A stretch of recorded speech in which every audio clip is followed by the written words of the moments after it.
Hey, what's up, audience? It's the controversial quotes or drone thrust. We've got our green screen background provided by Grok.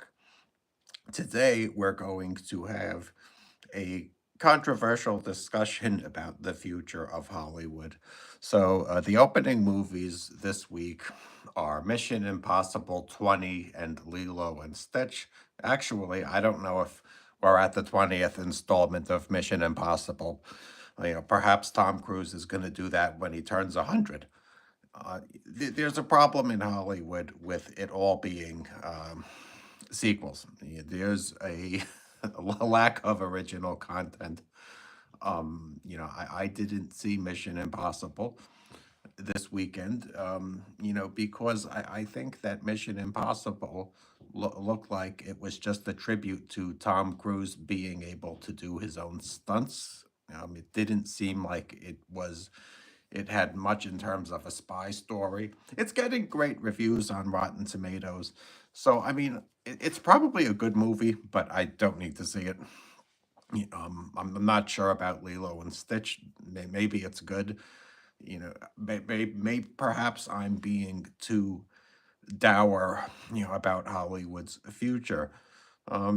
The box office results haven't returned to the pre-pandemic highs. We've seen a resurgence in the box office, but it's nothing like it used to be. Um, the Hollywood writers, made a very stupid decision a while back to go on strike, and that put off like a year's worth of film development. Um, that was a very bad decision on their part. America should do away with labor unions. The UAW and the Hollywood Writers Unions should not exist, in my opinion, because they always shoot themselves in the foot and incinerate their industries. Um, yeah, so yeah, it one of the prime reasons why Hollywood is declining in terms of being a mecca of filmmaking is that it's cheaper. Hey, what's up? It's cheaper to film elsewhere. In New York, there's a studio by Lionsgate that's getting opened up in Yonkers, of all places. One funny thing about the decline of Hollywood as being a location to produce movies is that it's declining because of the technology that I'm using to create this video, green screens. In the 1990s and 2000s, a green screen was an exotic technology that nobody had. Um, Now, green screen studios are popping up all over America. They're in New Mexico, you know, Texas, Georgia, and even old boring Yonkers, New York. Um, that's a big problem for Hollywood. In the past, Hollywood's competitive advantage rested on the fact that they were the only ones that had green screen studios. Welcome to 2025. Everybody has technology. There's AI. I mean, I created this image on AI.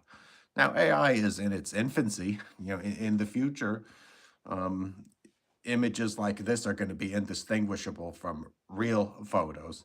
And that hurts Hollywood. I mean, the fact that I could put special effects into, a YouTube channel eventually wears them down. Now, this is nothing like the special effects you see in Mission Impossible and Avatar and Lilo and Stitch. I'm not saying that. I'm a substitute for that if you like it.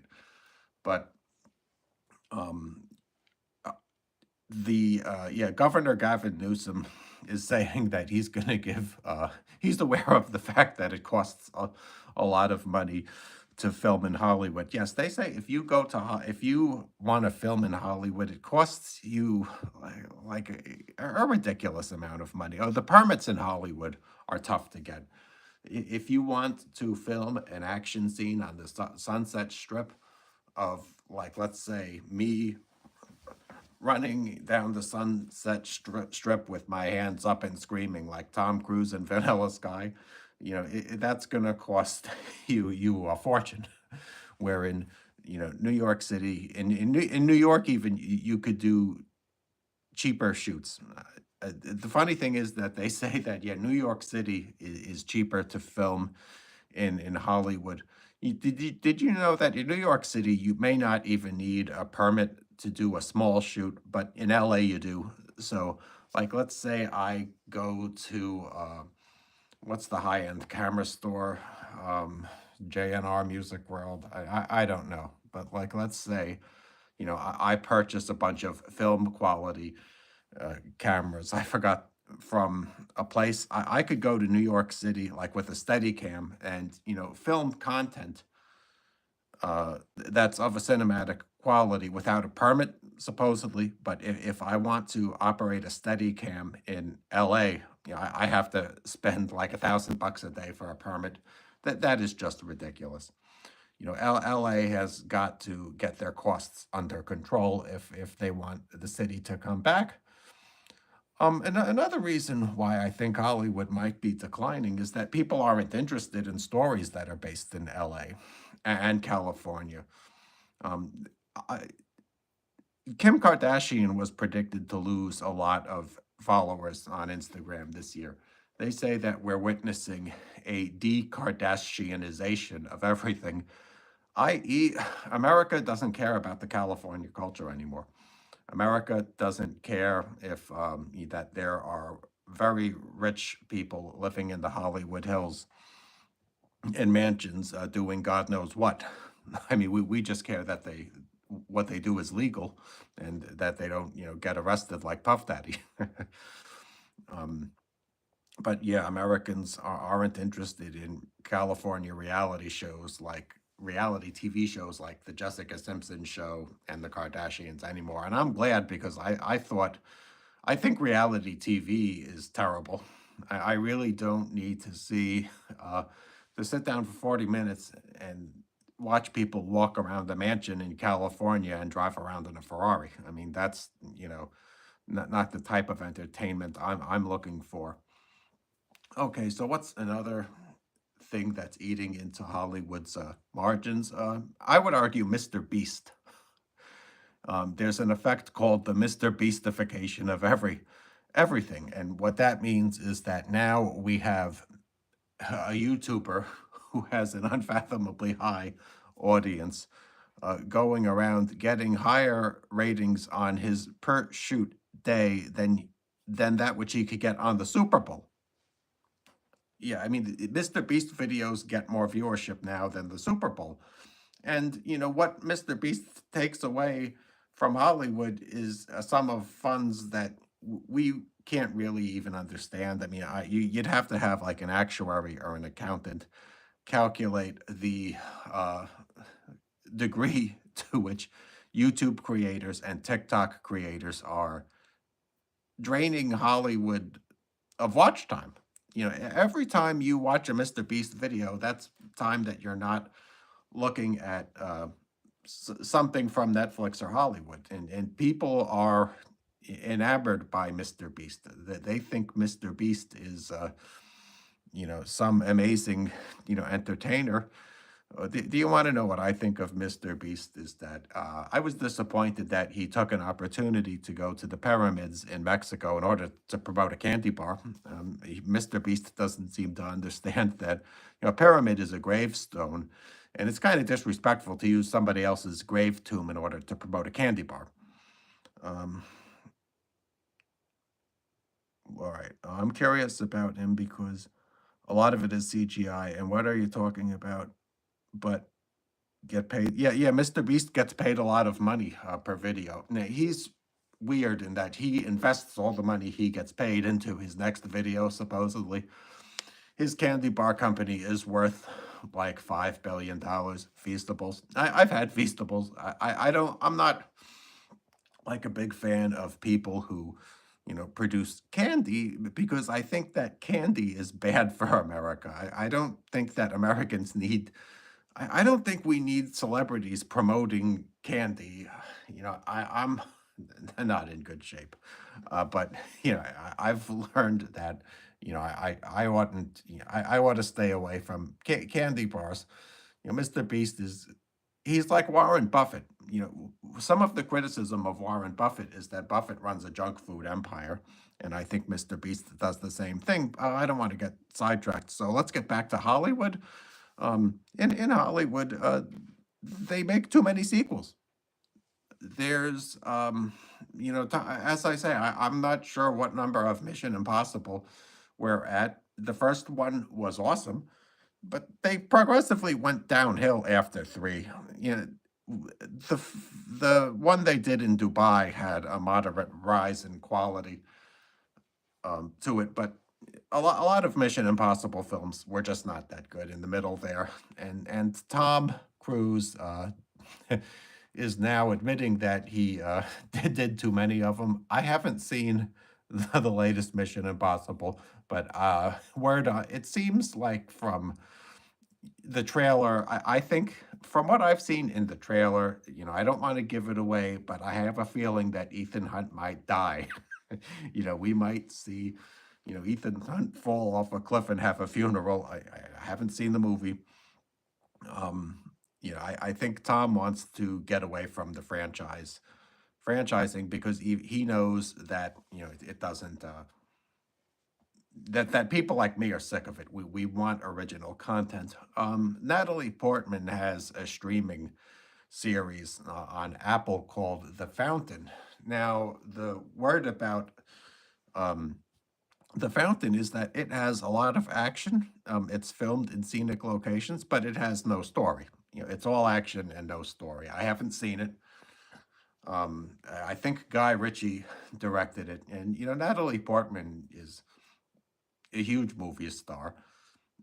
She's somebody that I revere, and she's now gone into streaming. She did a Netflix May December, Lady in the Lake, and now she's doing The Fountain. The fact that Natalie Portman, whom I would argue is a great movie star, on the same scale as Julia Roberts and Tom Cruise, the fact that she's doing streaming for Apple shows that, yeah, the hegemony that Warner Brothers had and Paramount had over the media landscape is changing. And now you see companies like Netflix and Apple producing movies, whereas uh, in the past, Paramount, pardon me, no, in the past, Paramount and Warner Brothers would want their movies shown on Netflix. Netflix realizes that there's no point really in showing movies. You have to create your own movies and reap in profits off of your own creations. This is like when the banks did proprietary trading. Do you remember the days when Goldman Sachs got sick of recommending stocks, so they decided to start investing in stocks?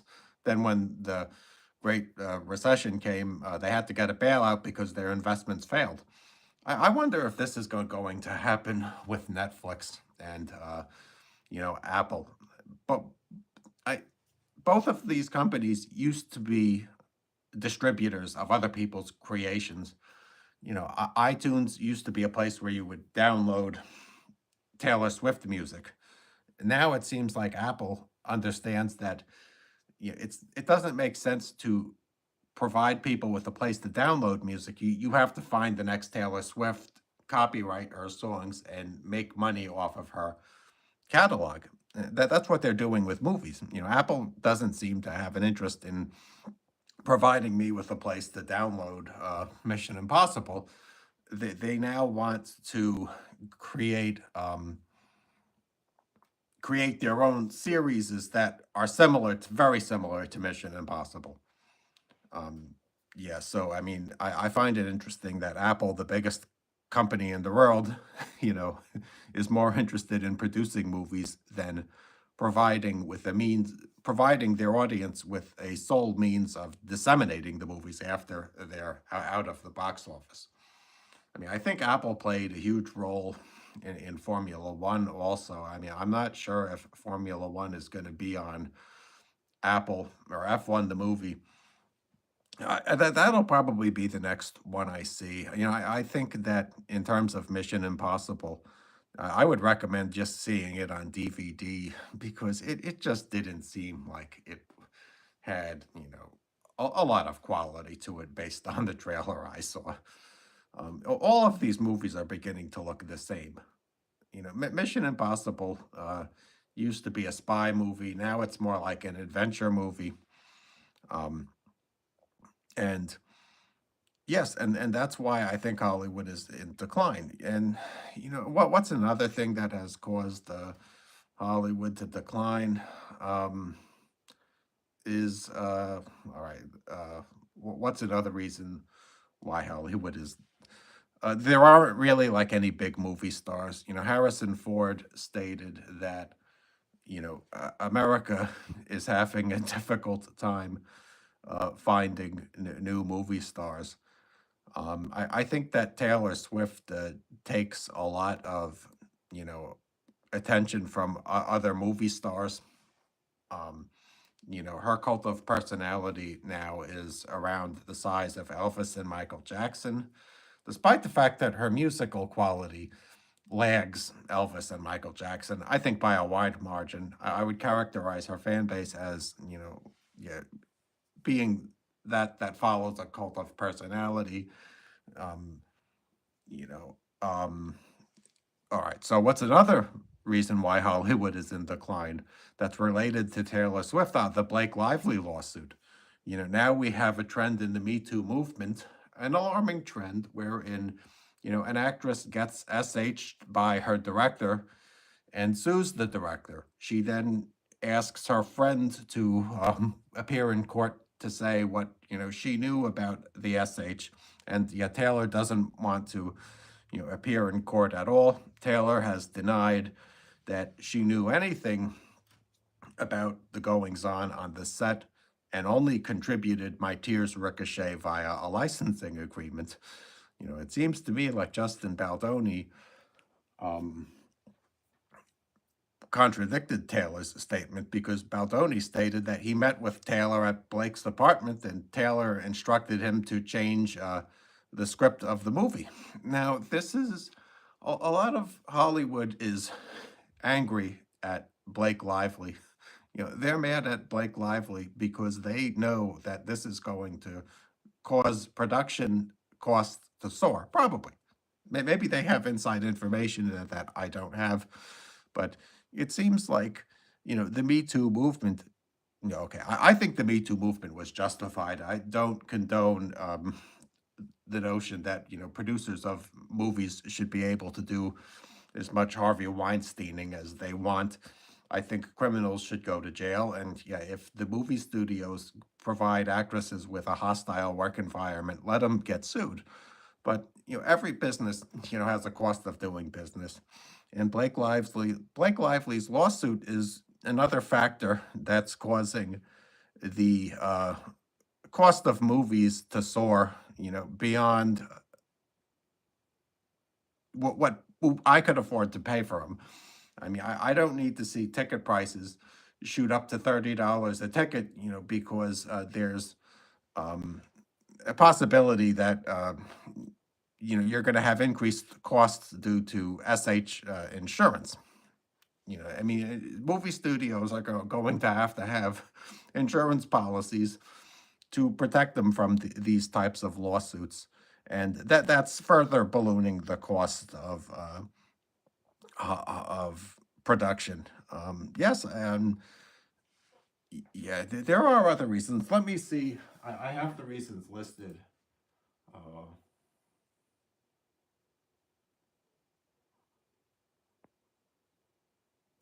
All right, so there's shifts in power. Some suggest that Hollywood is losing dominance as a global entertainment hub, and there are other hubs of entertainment. All right, so one point I wanted to make is that you don't need a license to make a movie.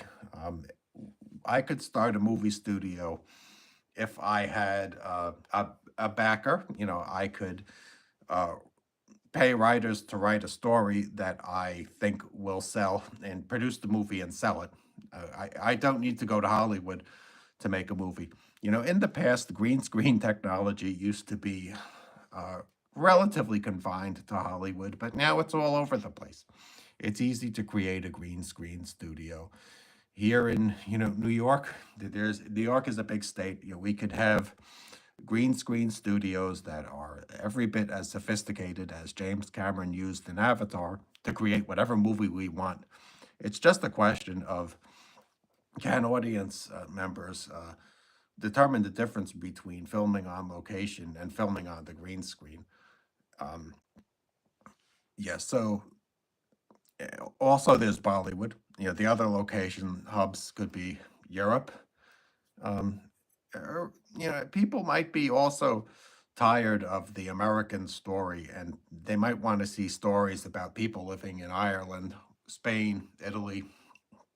Um, the world of movies is wide and diverse. Donald Trump thinks that he could coerce movie studios into filming their films here now with tariffs. I think that's ridiculous. I mean, I think it's an assault on free speech. The funny thing is that most Hollywood film uh, s- directors uh, don't want the tariffs because we export more movies than we import anyway. Um, and the tariffs might be hurting the very industry that they're meant to save in Hollywood. Supposedly, John Voight told Donald Trump that he should put tariffs on foreign made films when he noticed that a lot of films were being shot in Canada. Unfortunately, Trump decided to design film tariffs for the first time, and that caused the stocks of the entertainment companies to dwindle. I mean, I don't understand why there's this mentality that people should film in LA, despite the fact that LA doesn't give you any economic advantages. Um, and in terms of storyline, it seems like the only storyline you're going to get from LA is that of the rich actor. Um, I mean, who cares about the Kardashians? Who cares about you know the Jessica Simpson show? Were those TV shows as important as, say, like the Mary Tyler Moore show, or Seinfeld, or I Love Lucy? No, or Little House on the Prairie. No, no, those reality TV shows are TV garbage. Uh, who, if you want, you know, films shot in LA recently that were relevant, I would actually say I think Scream 3 was really good. Like that's Scream 3 was an excellent movie about making a movie. I'm referring to the Hollywood one. Um, it might have been Scream 2. But look at how La La Land did. I mean, Babylon was a real flop. Um, Americans are just not interested in the Hollywood story. The one film that was shot in LA that was really good was Terminator 2. See, that's the type, I mean, in order to film a film in Hollywood, it has to be of that quality, like Terminator 2. It's got to pay for itself many times over. You just can't do um, a movie that's similar to the Jessica Simpson show and expect it to do well just because it's filmed in LA. Yes, I firmly believe that Hollywood must get their act together. They should embrace AI instead of opposing AI. We've one major cause of the writers' strike was that they didn't want the film studios to use AI to write their scripts. Well, too bad. I mean, why can't I use Grok to write a script? I mean, if I'm going to film a movie, I really see no reason why Grok can't write dialogue that's like between a diner patron and the waiter. I mean, it's easier for Grok to write that than it is for me to write it. That, and I don't see why I should have to pay a screenwriter a full-time job, to be a poet. I mean, the Hollywood Screenwriters Guild seems to think that they're the only poets that are entitled to not work and get paid. I mean, haven't did they ever hear the term struggling artist? There's lots of what I would tell the screenwriters that went on strike is that there's lots of people that get second jobs. I mean, if they want to be a screenwriter, they might have to work at like the Amazon warehouse, as a side job. One objection that the screenwriters had was that they didn't want to have to do side jobs. But I mean, at the end of the day, some people have to work in McDonald's, and just because you're a Hollywood screenwriter doesn't mean that you're entitled to a $250 salary.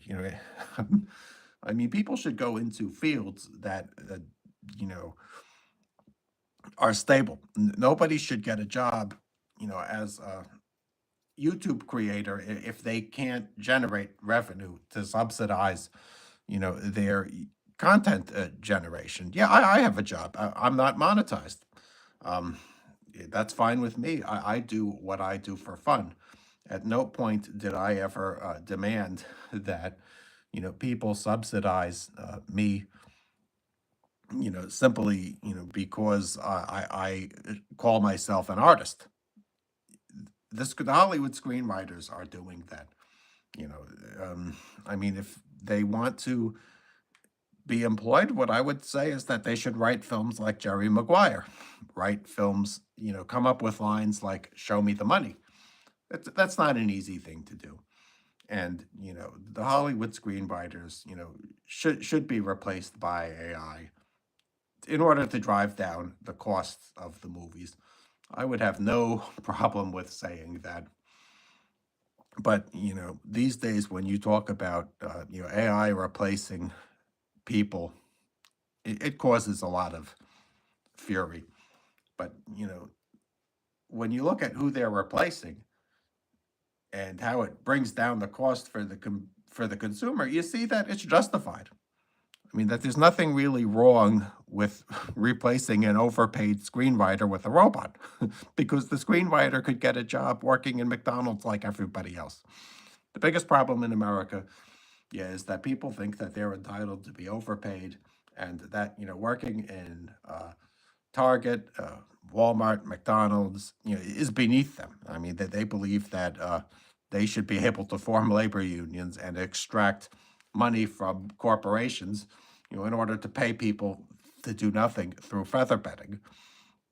Um, what other reasons are there why Hollywood is declining? Um, Americans are spending less money on the arts. Um, the last They say that the arts are in a state of decline. We have a Taylor Swift, but we don't have an Elvis Presley or a Kurt Cobain or a Billy Corgan. Well, we have the real Billy Corgan. He's still here.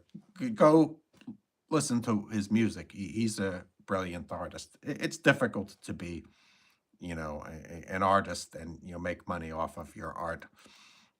And yes, Hollywood stars are being replaced by social media influencers.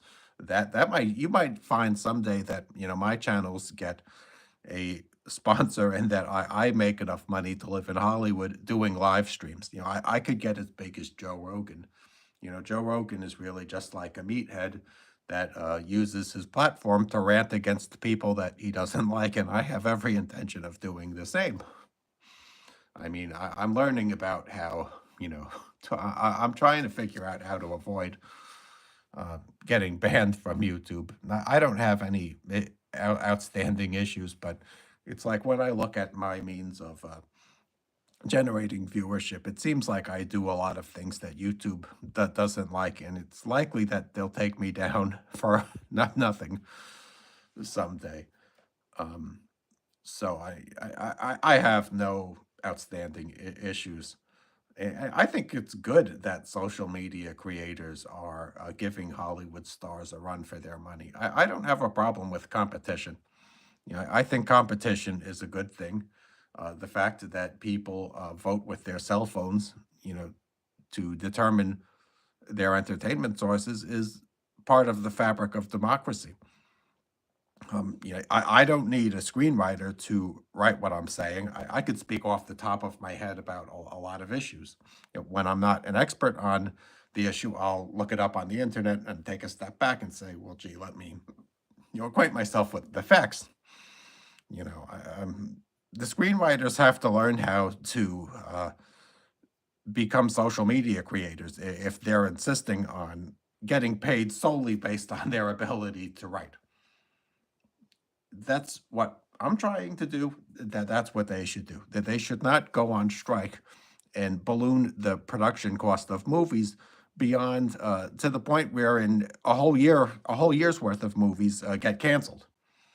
Um, you know, I, I- and it seems like they understand this. I've seen videos of Hollywood, people, uh, um, who work in Hollywood debating as to if they really were raising the production costs in LA beyond the profitability of the film. And yeah, they say, yeah, they want dignity and, a fair wage. But, it seems to me like the wage that the screenwriters unions want, isn't really fair. Because the wage that they're demanding is that one that prevents them from ever having to get a second job when there's plenty of people in America that work two jobs. Um, and, unfortunately, labor unions create the idea that nobody should ever be able to lose their job and there should never be a pay cut. And, they use uh, their clout to cripple an industry. When they do cripple the industry, it always does a lot more damage than they expected, as did the last Hollywood strike. So, yes, there you go. That's why I think Hollywood is in a state of decline, and I did not see any movies this weekend.